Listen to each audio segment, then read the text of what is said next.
The New York Jets are being linked to Odell Beckham Jr. There appears to be mutual interest. Here's why I'm not interested.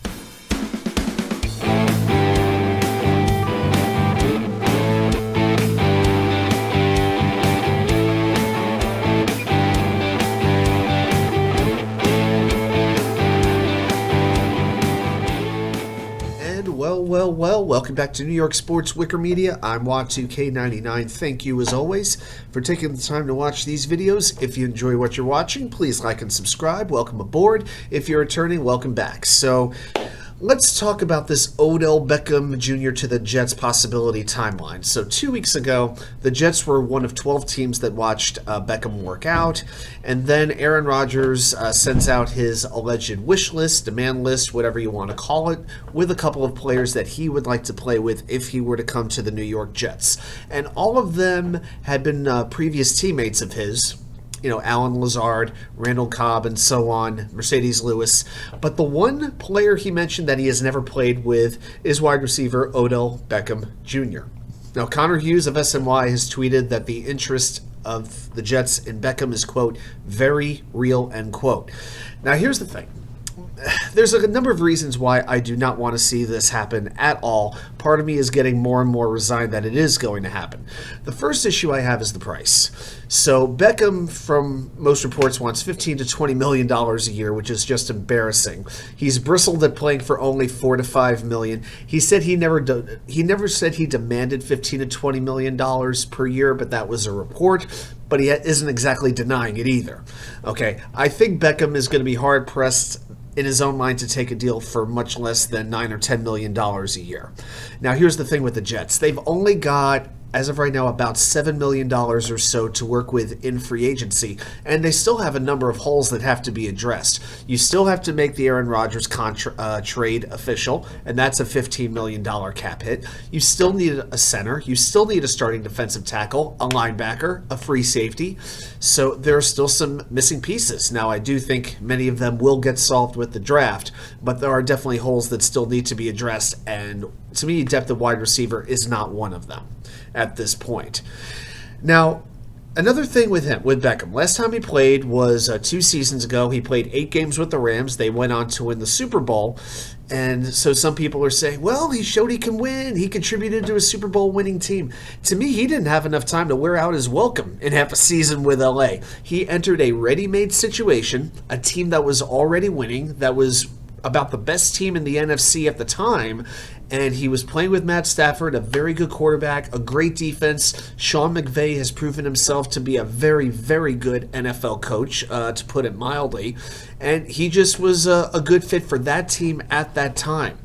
But I don't see that being the case with the Jets, and I'll get into that in a moment. But here's the other thing. He's getting older. He's 30 years old. He's had a sports hernia. He's had 2 ACL tears since 2020.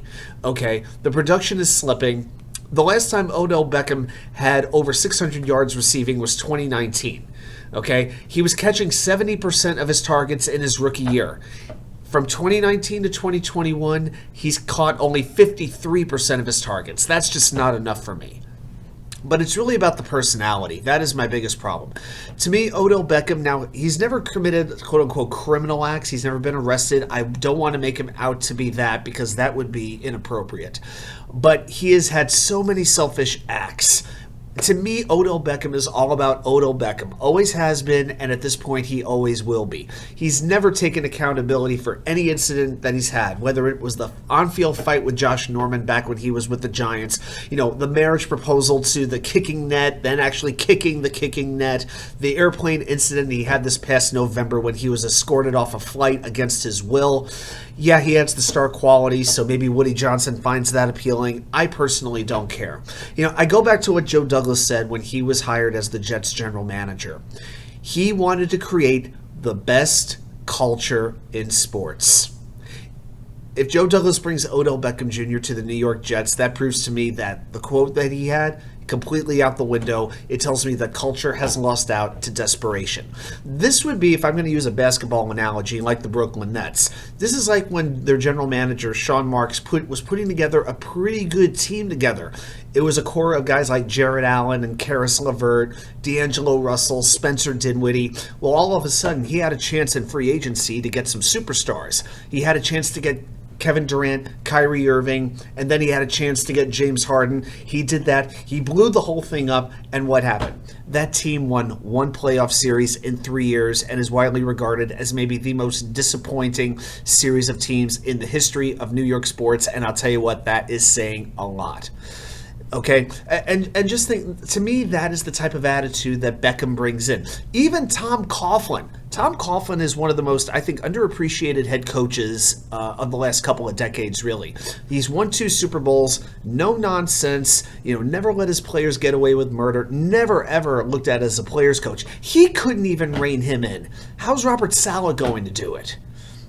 It's a real big concern. And then it goes back to his fit on the team. At the end, it's about football. Aaron Rodgers is going to make any receiver, look good. He has taken the biggest no-name receivers ever and made them look like legitimate NFL receivers. We could go down the names if we wanted to. But the Jets aren't needing a top-level starting wide receiver right now. They have Garrett Wilson. They just signed Alan Lazard to a significant contract, a 4-year deal. They added McCole Hardman to play in the slot just yesterday. They still have Corey Davis on this team, and I'll continue to defend Corey Davis until he's no longer here. I actually think, believe it or not, Aaron Rodgers could make something out of Denzel Mims. I don't think it's completely gone. I'm not saying a great player, but a useful player who can make some big plays. Maybe he could get his first touchdown this season. I don't think it's impossible. But even at tight end, you have 3 fine tight ends in C.J. Uzomah, Ty Conklin, and I think we're going to see a lot more of Jeremy Ruckert this season. Where does Odell Beckham fit in that? What does he really bring to the Jets that they don't already have? To me, I can't see anything right now. You have size, you have speed, you have great catching ability, you have a red zone targets. It just doesn't make sense for the Jets. I think it makes sense for a team like Kansas City, they lost McCole Hardman and Juju Smith-Schuster. You have a great coach in Andy Reid. You have the best quarterback in the world in Patrick Mahomes. Beckham fits over there, in my opinion. Now, the other thing some people might say is, well, Beckham's a weird guy, but isn't Aaron Rodgers? Aaron Rodgers, to me, is a quirky guy. He's a weird guy. But to me, he isn't a distraction that can become bigger than the team so much and bring them down. At least with Aaron Rodgers, he established himself as a leader, and you didn't really hear teammates, from what I know, really grumbling about him and want to lead because of him. To me, Beckham just makes everything about himself, and I don't think Rodgers is quite the same way. Odell Beckham, to me, was an all-time elite talent.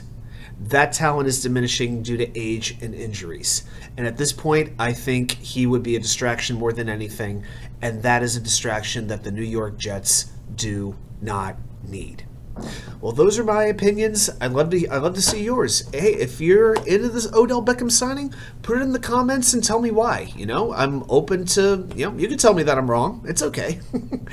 But anyway, I appreciate you watching the video. Thanks, everybody, for supporting. I'll be back here with more content once I'm back in the wicker chair.